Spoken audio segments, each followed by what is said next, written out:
Здравейте! Здравейте! С нашия обичайен Румен сме. Днеска кратка разходка да има. И студена разходка. Най-вече второто, да. О, фак! Те има.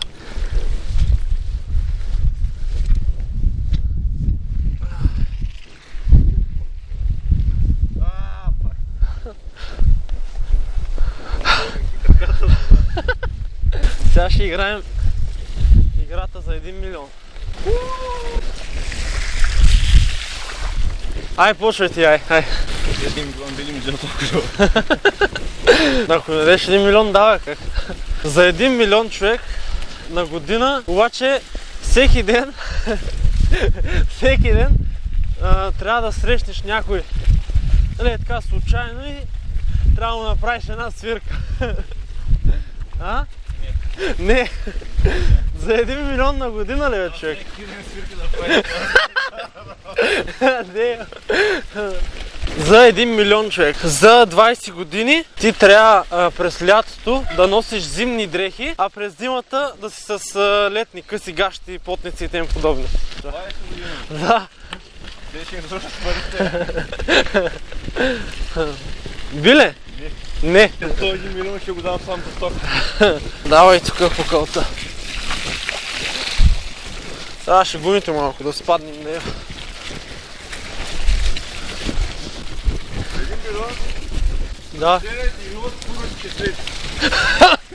Ама аз светене. За 1 милион ли бе? Ти можеш да избираш така. Аз мога да си избирам цвета как да свети. Ама моя. Но пред гащите ще са виждали? Да.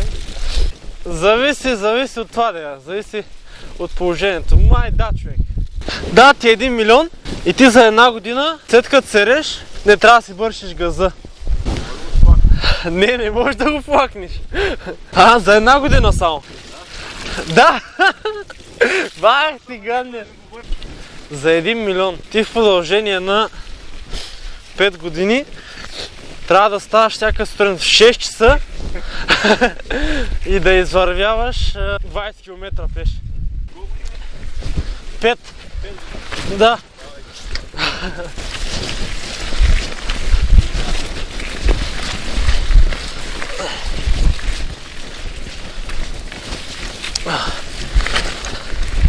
Давай ти си. 1 милион, една година живеене в гората.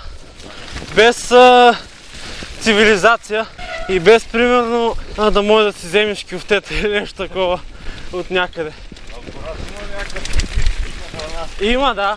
Мога да отидем примерно. Знам как. Да.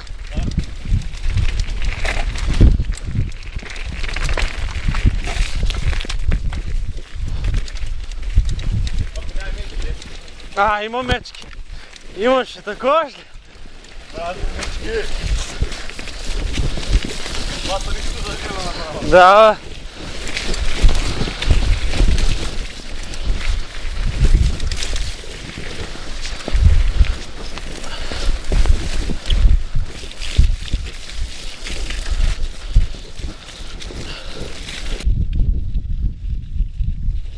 Сега ще ли мога да запалям?